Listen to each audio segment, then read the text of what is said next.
नमस्कार दोस्तों, आप सभी का आपकी पाठशाला में स्वागत है। आज दोस्तों मैं एंगल चैप्टर का आप लोगों को लगभग लास्ट कॉन्सेप्ट है समझाने जा रहा हूं। इसके बाद मैं पेपर से रिलेटेड इम्पॉर्टेंट क्वेश्चन आप लोगों को प्रोवाइड कराऊंगा इस चैप्टर के।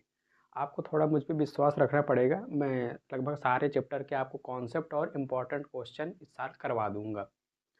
ठीक है दोस्तों, तो जैसा कि आप लोग बोर्ड में देख पा रहे होंगे, इन थ्योरमों का आपके में प्रूफ तो नहीं है, बट जब हम अच्छे क्वेश्चन करेंगे जो कि स्टैंडर्ड मैथ के पेपर में या अच्छे क्वेश्चन बन के आएंगे, तो इन दोनों थ्योरमों का क्या होगा, यूज होगा।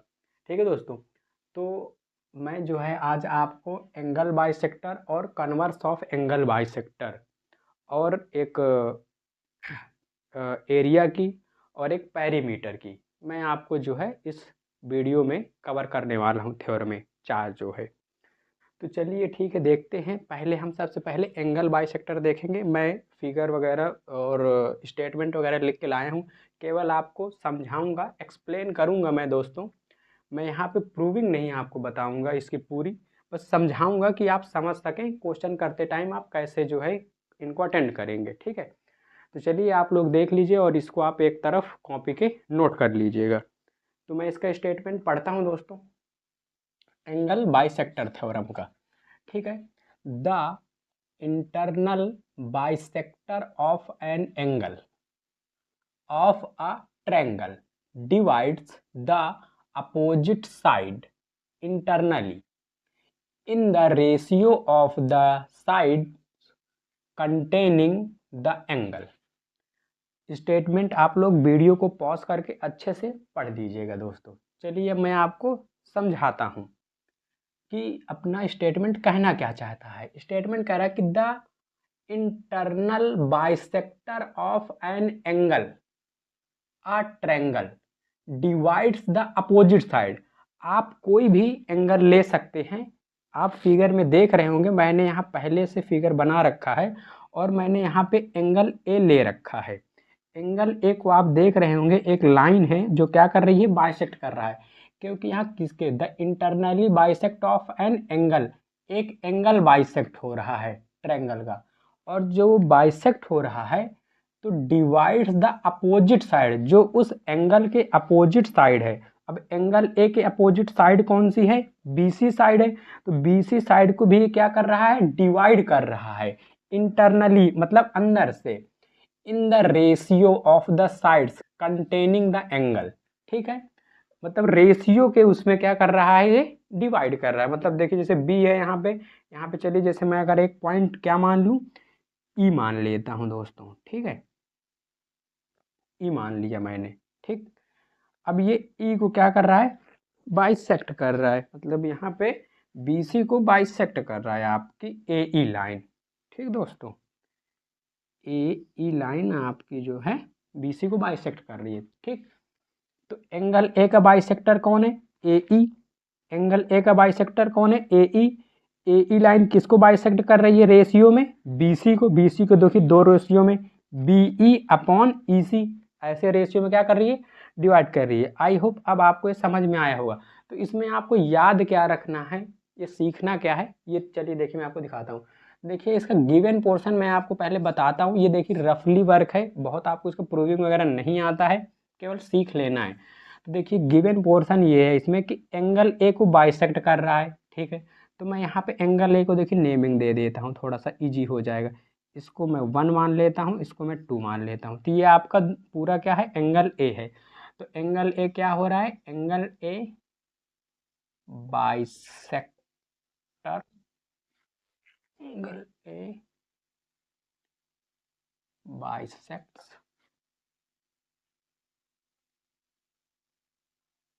Bisectors A E. Angle A का बाइसेक्टर कौन है, ए ई। ठीक है दोस्तों, अब मैं यहाँ से लिख सकता हूँ, अगर बाइसेक्ट हो रहा है तो मतलब कि ये दोनों एंगल क्या होंगे, इक्वल होंगे, 1 और 2। तो मैं यहाँ पे लिख देता हूँ एंगल 1 इक्वल एंगल 2 के। ये आपका क्या हो गया, गिवन पोर्शन। अच्छा, इसमें जो आपका टू प्रूफ का पोर्शन बनता है, या आपको याद रखना होता है, या आपको अप्लाई कर देना है जब भी क्वेश्चन आएगा। ठीक है, इसके बाद क्या होता है, बी ई अपॉन ई सी। क्योंकि बी सी साइड को ही क्या कर रहा है, रेशियो में डिवाइड कर रहा है। बी सी को बाइसेक्ट कर रहा है बी ई अपॉन में E C equal to A B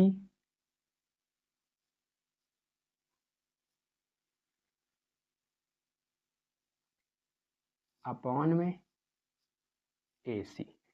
ठीक है दोस्तों, यहाँ पे चलिए मैं इसको ए लिख देता हूँ इधर साइड। ठीक है, ये आपका ए है। यहाँ पर ये आपको क्या करना है, प्रूफ पार्ट है, ये आपको ये अप्लाई करना होता है, याद रखना है। ठीक है दोस्तों, चलिए अब देखिए इसका जो मेजरली चीज़ है ना, वो आपको कंस्ट्रक्शन याद रखना है कि आपको कंस्ट्रक्शन कैसे करना है। तो दोस्तों मैं क्या करूँगा, जो आपको ए ई लाइन दिख रही होगी, इसके ही पैरेलल जो है मैं सी पॉइंट से एक लाइन को क्या करूँगा, कंस्ट्रक्शन करूँगा। चलिए देखिए मैं कंस्ट्रक्शन करता हूँ इसके पैरेलल। तो मैं इसके पैरेलल एक ले लेता हूँ लाइन, तो कुछ ऐसे जो है पैरेलल जाएगी लाइन। ठीक है, मैं क्या करता हूँ, बी ई को आगे प्रोड्यूस कराता हूँ। ठीक है, बी ए को मैं आगे प्रोड्यूस कराऊंगा, ये अपनी बी ए लाइन है, तो इसको मैं आगे यहाँ से प्रोड्यूस कराऊंगा। आई होप आपको अच्छे से दिख भी रहा होगा और समझ में आ रहा है। बी ई को मैंने प्रोड्यूस कराया, ये यहाँ पे किसी पॉइंट पे क्या करेंगे, जाके इंटरसेक्ट करेंगे।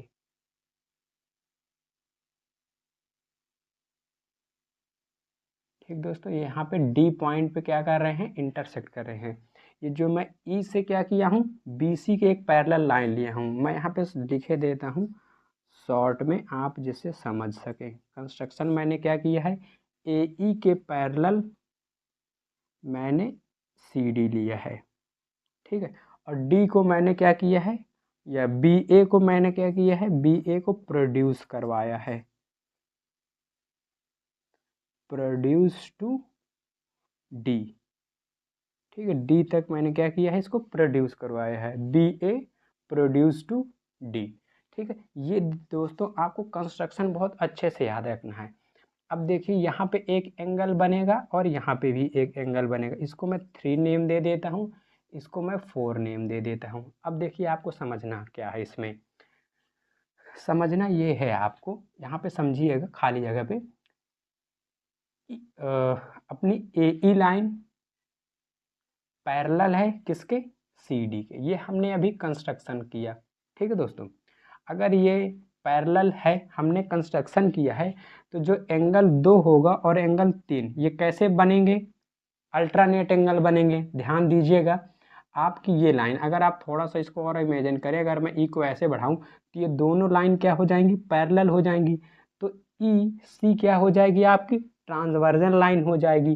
तो एंगल 3 और एंगल 4, एंगल 2 और एंगल 3 आपके क्या हो जाएंगे दोस्तों, अल्टरनेट, अल्टरनेट एंगल इक्वल होते हैं। तो एंगल 2 और एंगल 3 आपके कैसे एंगल हो जाएंगे, अल्टरनेट एंगल हो जाएंगे। ठीक है दोस्तों, फिर ध्यान दीजिएगा आगे, आपकी ए ई लाइन और सी डी लाइन पैरेलल है, मैंने यहाँ पे लिख रखा है। तो आपका जो एंगल ए है, देखिए ये ऐसे, ठीक है, एंगल ए, ये दो आपकी क्या है, लाइन है पैरेलल, और ये एक ऐसे ट्रांसवर्जन लाइन है। अब आप मुझे ये बताइए, यहाँ पे आपका एंगल क्या बन रहा है, 1 बन रहा है, ये देखिए ऊपर साइड, और ये इधर साइड एकदम अंदर इधर ऐसे कुछ क्या बन रहा है आपका, ये एंगल 4 बन रहा है। अब बताइए, ओ सॉरी मैंने थोड़ा उल्टा बना दिया शायद, ये कुछ ऐसे बन रहे हैं आपके एंगल 1 और 4, ये देखिए, अगर आप ध्यान से देख रहे होंगे एंगल 1 और एंगल 4 को, तो ये आपके कैसे एंगल बनेंगे, आप मुझे कमेंट करके ज़रूर बताइएगा कि एंगल 1 और 4 कैसे एंगल बन रहे हैं। चलिए देखिए, एंगल 1 और एंगल 4 आपके बनेंगे करस्पॉन्डिंग एंगल। ठीक है दोस्तों, करस्पॉन्डिंग एंगल। ठीक है, अच्छा, हमको कुछ गिवन भी है कि एंगल 1 और एंगल 2 क्या है, इक्वल हैं, क्योंकि बाइसेक्टर एंगल है ना, इसलिए। तो अगर आप यहाँ से देखें तो एंगल 1 इक्वल है एंगल 2 के, एंगल 2 इक्वल है एंगल 3 के, ठीक है, एंगल 2 इक्वल है एंगल 3 के, और एंगल 1 इक्वल है एंगल 4 के। तो ये देखिए चारों एंगल क्या हो गए, आपस में इक्वल हो गए। ये चारों एंगल आपस में क्या हो गए, इक्वल। अब यहाँ से हमको करना क्या है, जब अब एंगल 3 और 4 भी इक्वल हो गए, तो ये दोनों एंगल अगर इक्वल हो गए, तो जब एंगल हमारे इक्वल हो जाएंगे तो AC साइड और AD साइड आपकी इक्वल हो जाएगी। Angle opposite to side, angle equal to opposite side, ये क्या हो जाएंगे, हमारे इक्वल हो जाएंगे। तो मैं यहाँ से लिख सकता हूँ, आप बताइए, AD इक्वल हो जाएगी किसके, AC के। ये चीज़ पॉसिबल है? अगर ये पॉसिबल है तो फिर आप बताइए।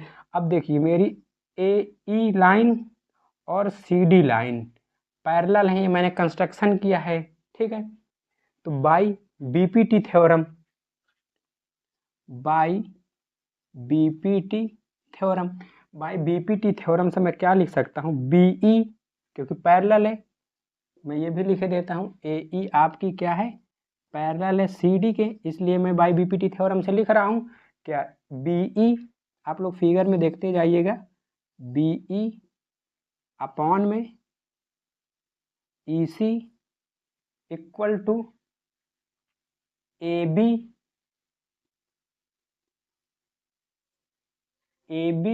अपॉन में AD। ठीक है दोस्तों, इतने में आई होप आपको कोई दिक्कत नहीं होगी। आप अच्छे से देख लीजिए मैंने क्या लिखा है, BE अपॉन में EC, AB अपॉन में AD, क्योंकि ये लाइन इसके क्या है, पैरेलल है BPT से। अब देखिए AD की जगह मैं क्या लिख सकता हूँ, AC लिख सकता हूँ। तो बस देखिए इसको मैं यहाँ पे चेंज किए दे रहा हूँ, BE अपॉन में EC equal to AB upon में AC। यही हमको प्रूफ करना था, ठीक है दोस्तों, ये चीज़। तो अगर अब आपको कभी भी एक एंगल बाइसेक्टर दिया हुआ है, एक एंगल बाइसेक्टर दिया हुआ है, वो अपोजिट साइड को जिसको रेशियो में क्या कर रहा है, कट कर रहा है, उसको उसका रेशियो और जो दो साइड आपकी बच रही हैं उनका रेशियो क्या होता है, इक्वल होता है। आपको इस थ्योरम से क्या करना है, लर्न रखना है। और ये इसका जो है कैसे आया मैंने आपको ये समझाया। इसमें मेन इम्पॉर्टेंट चीज़ है कंस्ट्रक्शन पार्ट। आपको ये याद रखना है कि इसमें कंस्ट्रक्शन कैसे होता है। आई होप आपको ये समझ में आया होगा कि मैंने कैसे किया। ये रफ वर्क है, केवल आपको याद रखना है और समझना है। ठीक दोस्तों, आप लोग वीडियो को आराम से पॉज कर लीजिएगा और इसको अच्छे से नोट कर लीजिएगा। ठीक है, अब मैं इसको जो है इरेज करके आपको दूसरी थ्योरम समझाता हूँ। यहीं पे आपको दोनों कॉन्सेप्ट अच्छे से समझ में हो जाएंगे, जो अभी कमी रह गई होगी वो दूसरे में समझ में आ जाएगी, कन्वर्स ऑफ में। चलिए ठीक है, मैं इसको इरेज करता हूँ, आप लोग जो है वीडियो को पॉज करके आराम से नोट कर लीजिएगा। ठीक है, चलिए देखिए। अब देखिए दोस्तों, आपकी converse of angle bisector theorem है। इसका भी मैं स्टेटमेंट पढ़ता हूँ और आपको समझाता हूँ। कह रहा है, if a line throw one vertex of a triangle divides the opposite side in the ratio, divides the opposite sides in the ratio of other two sides, then line bisect the angle at the vertex। Vertex आप समझते हैं, जैसे ABC ये आपके क्या है, vertex हैं। ये वर्टेक्स से एक लाइन जो है अपोजिट साइड को रेशियो में डिवाइड कर रही है। जैसा कि ए वर्टेक्स मैंने दिया है, ए वर्टेक्स जो है BC लाइन को एक रेशियो में डिवाइड कर रही है। यहाँ भी मैं ई नाम दे देता हूँ, ई लिख देता हूँ। ठीक है दोस्तों, ई लिख दिया। वर्टेक्स ए जो है अपोजिट साइड BC को क्या कर रहा है, डिवाइड कर रहा है, किसमें, रेशियो के फॉर्म में। अच्छा, किसके रेशियो के इक्वल कर रहा है, opposite side in the ratio of the other two side. Other two side कौन सी बच रही हैं आपकी, ए बी और ए सी। ए बी और ए सी के रेशियो में इसको डिवाइड कर रहा है, ठीक है। तो फिर आगे कह रहा है कि द लाइन, जो ये लाइन है वर्टेक्स वाली, bisectors the angle at the vertex, जो इस वर्टेक्स का एंगल है उसको क्या करेगा, बाइसेक्ट करेगा। मतलब कि अभी देखिए हमने क्या प्रूफ किया था, रेशियो। अब हमको रेशियो गिवन है, ठीक है। आई होप अब आपको समझ में आ रहा होगा। यहाँ पे आपका गिवन पोर्शन क्या है दोस्तों, देखिए गिवन है कि बी ई एक वर्टेक्स है जो डिवाइड कर रही है अपोजिट साइड को, किसके, अदर टू साइड के, मतलब ए बी और ए सी के, ठीक।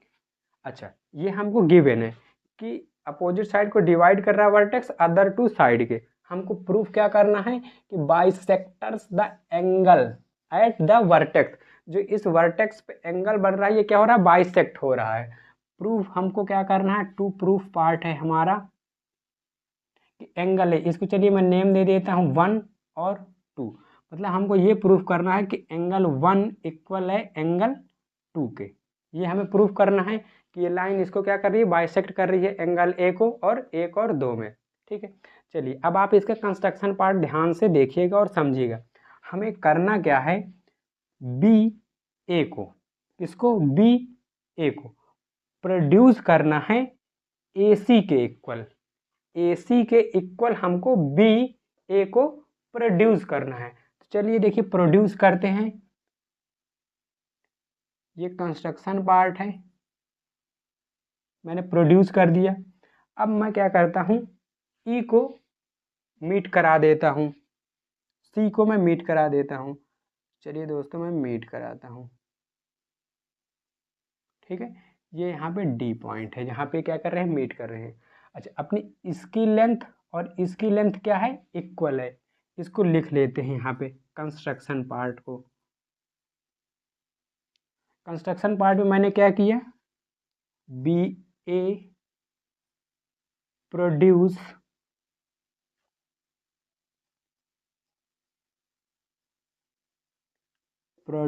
टू डी, 10 इस प्रकार ए डी इक्वल है ए सी के, ठीक दोस्तों। ये अपना क्या है, कंस्ट्रक्शन पार्ट। अब आप ही मुझे बताइए, अगर ये और ये इक्वल है, मतलब ए डी और ए सी इक्वल है, तो यहाँ पे जो एंगल बनेगा और यहाँ जो एंगल बनेगा ये इक्वल होंगे, ठीक है दोस्तों। आपको आई होप दिख रहा होगा। इसको भी मैं 3 नेम दे देता हूँ, इसको 4। तो मैं यहीं से बोल सकता हूँ कंस्ट्रक्शन से कि एंगल 3 इक्वल हो जाएगा एंगल 4 के, ठीक है। क्योंकि साइड इक्वल तो अपोजिट साइड के एंगल भी क्या हो जाएंगे, इक्वल हो जाएंगे, साइड्स अपोजिट टू एंगल। ये अपना कंस्ट्रक्शन हो गया। अब देखिए इसको करेंगे कैसे, हम ये कैसे प्रूव करेंगे कि एंगल 1 एंगल 2 के क्या है, इक्वल है। तो आइए आप लोग इधर देखिए, मैं इधर साइड इसको सॉल्व करता हूँ।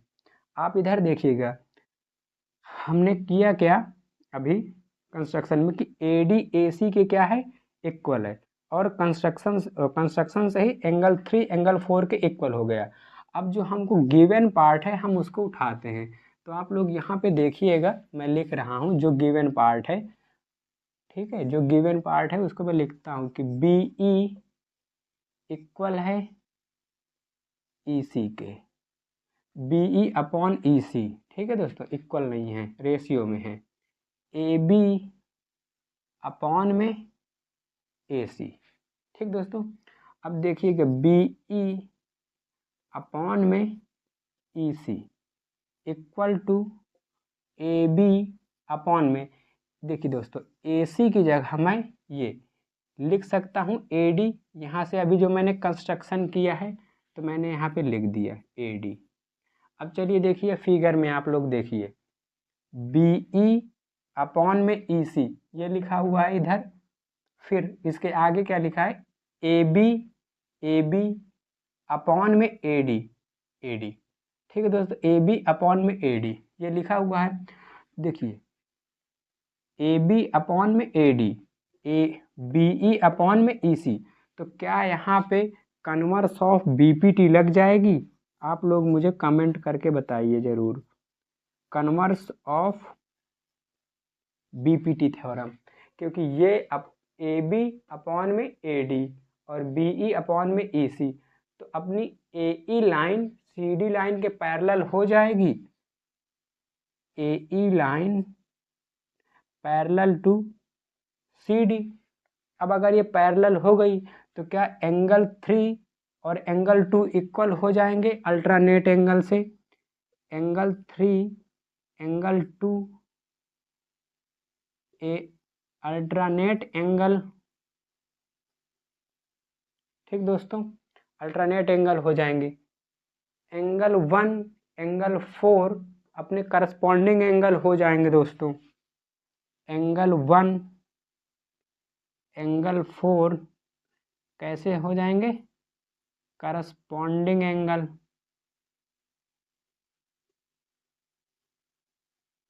करस्पॉन्डिंग एंगल हो जाएंगे। अब क्या दोस्तों मैं लिख सकता हूँ, आप लोग देखिएगा। एंगल 1 किसके इक्वल है? एंगल 4 के। एंगल 1 इक्वल है एंगल 4 के, ठीक है। एंगल 1 इक्वल है एंगल 4 के। एंगल 4 इक्वल है, यहाँ से देखिएगा कंस्ट्रक्शन पार्ट से, एंगल 4 किसके इक्वल है? एंगल 3 के। और एंगल 3 किसके इक्वल है अल्टरनेट एंगल से? एंगल 2 के। तो देखिए चारों एंगल यहाँ भी क्या हो गए? इक्वल हो गए। अब यहाँ से हमको चाहिए क्या? हमको प्रूफ क्या करना था कि एंगल 1 इक्वल है एंगल 2 के। तो देखिए यहाँ से अब हो जाएगा, एंगल 1 इक्वल हो गया एंगल 2 के। आई होप आपको दिख रहा होगा, ये एंगल 1 इक्वल हो जाएगा एंगल 2 के। तो एंगल 1 इक्वल हो गया एंगल 2 के। आई होप आपको ये भी अच्छे से समझ में आया होगा। ये क्या है? आपकी कन्वर्स एंगल बाइसेक्टर। ठीक दोस्तों, आई होप आपको ये पूरी थ्योरम समझ में आई होगी। चलिए अब मैं इसके बाद ये पूरा रफ करके जो है पैरीमीटर की थ्योरम और एक एरिया की थ्योरम है, वो दो मैं लिखता हूँ और इससे आपके कॉन्सेप्ट क्या हो जाएंगे इस चैप्टर के, ख़त्म हो जाएंगे। आप लोग वीडियो को पॉज करके अच्छे से नोट कर लीजिएगा, ठीक है दोस्तों। चलिए मैं आपको आगे का इसका इरेज करके बताता हूँ। चलिए दोस्तों देखिए, जैसा कि आपके बोर्ड में area theorem and perimeter theorem लिखी हुई है, ठीक है। लास्ट दो थ्योरम है, इनको देख लेते हैं, इसके बाद आपके कॉन्सेप्ट खत्म। चलिए मैं स्टेटमेंट पढ़ता हूँ और देखते हैं। Prove that the ratio of the perimeter of two similar triangles in the same as the ratio of their corresponding sides। इनका मैं आपको स्टेटमेंट समझाऊंगा, सीधे आपको क्या याद रखना है बस वही, ठीक है। देखिए समझिएगा, कह रहा प्रूफ दैट, आपको प्रूफ करना है ratio of the perimeter of two similar triangles. आपको हमेशा हमेशा क्या गिवन रहेगा, एकदम ध्यान देना दोस्तों। पेपर में भी मैंने यहाँ पे दो ट्रायंगल ले रखे हैं, आप लोग देख पा रहे होंगे, एबीसी और P Q R. Similar triangles बोल रहा है, triangle A B C similar होगा ट्रायंगल पी क्यू आर के। आपको रेशियो किसमें बताना है? पैरीमीटर। किसके पैरीमीटर? एबीसी और पी क्यू आर के। मतलब कि perimeter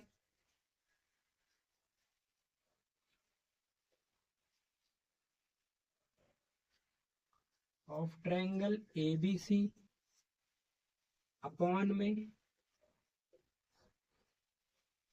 perimeter of triangle P Q R. Perimeter of ABC triangle, perimeter of P Q R triangle, इनमें क्या बताना है? रेशियो ऑफ द पैरीमीटर, मतलब पैरीमीटर का रेशियो बताना है आपको। और वो ट्रायंगल कैसे होंगे? ऑफ टू ट्रायंगल सिमिलर, दोनों ट्रायंगल कैसे होंगे? सिमिलर होंगे। In the same as the ratio of their corresponding side, मतलब इनके करस्पॉन्डिंग साइड में रेशियो क्या होगा? सेम होगा हमेशा। अब इनकी करस्पॉन्डिंग साइड क्या है, जैसे ए बी के करस्पॉन्डिंग पी क्यू, ए सी के करस्पॉन्डिंग पी आर, और बी सी के करस्पॉन्डिंग क्यू आर। ये क्या है, इनकी करस्पॉन्डिंग साइड है। अब इनमें क्या इक्वल रहेगा हमेशा, देखिए मैं इसको नीचे लिख देता हूँ, यही लिख देता हूँ, ए बी अपॉन में P Q equal to A C upon में P R equal to B C upon में क्यू आर। ठीक है दोस्तों, इसको अगर मैं कंक्लूड करके कहूँ, ए बी अपॉन में P Q equal to A C upon में P Q equal to B C upon में क्यू आर। ठीक फ्रेंड्स, पैरीमीटर का रेशियो हमेशा साइड के करस्पॉन्डिंग रेशियो के क्या होगा, इक्वल होगा। इसमें आपको हमेशा दो ट्रायंगल क्या रहेंगे, सिमिलर गिवन रहेंगे, उनकी कुछ करस्पॉन्डिंग साइड्स आपको गिवन रहेंगी, और आपको ऐसे क्या करना है, निकालना है। ये आपको थ्योरम याद रखनी है, कई बार देखा गया है मल्टीपल में या इसके जो है 2 नंबर या कुछ क्वेश्चंस आए हैं। ठीक है, आई होप आप इसको भी नोट कर लेंगे और इसका ये नोट कर लेंगे। ठीक है, चलिए इसके बाद हम जो है एरियाज थ्योरम देखेंगे और उसको समझेंगे। ठीक है दोस्तों, फिगर में वापस से इन्हीं को क्या करूंगा, यूज कर लूंगा। चलिए आप इसको नोट करिए, मैं इसका स्टेटमेंट आपको समझाता हूँ एरियाज थ्योरम का। The ratio of the areas of two similar triangles. आपको कैसे ट्रायंगल गिवन है, सिमिलर ट्रायंगल। यहाँ भी आपका गिवन पोर्शन क्या होगा, गिवन पोर्शन होगा triangle A B C similar है ट्रायंगल पी क्यू आर के। ठीक दोस्तों, सिमिलर ट्रायंगल्स इज इक्वल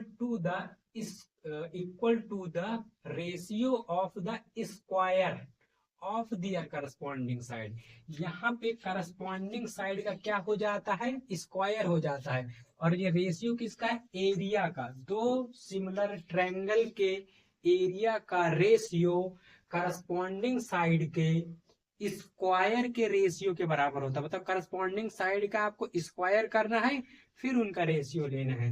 चलिए देखिए, तो इसको कैसे करेंगे, इसको यहाँ पे मैं नीचे लिख देता हूँ, area of triangle A B C upon में area of triangle P Q R equal to ध्यान दीजिएगा, ए बी का स्क्वायर अपॉन में पी क्यू का स्क्वायर। देखिए ए बी के करस्पॉन्डिंग, ये ए बी साइड आपको दिख रही है एबीसी ट्रायंगल में, इसके करस्पॉन्डिंग साइड क्या है, पी क्यू। तो ए बी का स्क्वायर अपॉन में पी क्यू का स्क्वायर। ओके दोस्तों, आगे ए सी का स्क्वायर, ए सी का स्क्वायर अपॉन में पी आर का स्क्वायर। फिर आपको दिख रहा होगा बीसी का स्क्वायर क्यू आर के स्क्वायर के बराबर, बीसी का स्क्वायर क्यू आर के स्क्वायर के बराबर। इसको भी मैं यहाँ पे कंक्लूड करके लिखे दे रहा हूँ जिससे आपको विजुअल हो अच्छे से। ए बी का स्क्वायर अपॉन में पी क्यू का square equal to A C का स्क्वायर अपॉन में पी आर का square equal to B C का स्क्वायर अपॉन में क्यू आर का स्क्वायर। ठीक दोस्तों, इसमें आपको ये पार्ट याद रखना है जब दो सिमिलर ट्रायंगल के एरिया का रेशियो निकालना हो। ठीक, आप इसको भी नोट कर लेंगे। आई होप आपको ये भी समझ में आया होगा। आपको हमेशा गिवन क्या रहेगा, दो सिमिलर ट्रायंगल गिवन रहेगा, कभी आपसे एरिया का रेशियो पूछेगा तो आपको ये याद रखना है कि करस्पॉन्डिंग साइड ही होंगी, बट उनका क्या कर देना है, स्क्वायर कर देना है। कभी आपको पैरीमीटर पूछेगा, दो सिमिलर ट्रायंगल क्या रहेंगे, गिवन रहेंगे, आपको करस्पॉन्डिंग साइड का रेशियो ले लेना है। कोई भी एक करस्पॉन्डिंग साइड आप ले लेंगे, जरूरी नहीं है कि तीनों लेना है। आप A B upon P Q ले लेंगे तो भी सही हो जाएगा, A C upon Q R लेंगे तो भी सही हो जाएगा। इसी तरह यहाँ भी कोई भी आप एक रेशियो ले लेंगे कोई भी करस्पॉन्डिंग साइड का, आपका क्वेश्चन देन सही हो जाएगा। चलिए दोस्तों, आप वीडियो को पॉज करके आराम से अच्छे से दोनों को नोट कर लीजिएगा। ठीक दोस्तों, आई होप आपको मेरी वीडियो पसंद आ रही होंगे। आप लोग घर में ऐसे पढ़ते रहिए, मेहनत करते रहिए और मुझ पर ट्रस्ट बनाए रखिए। धन्यवाद दोस्तों।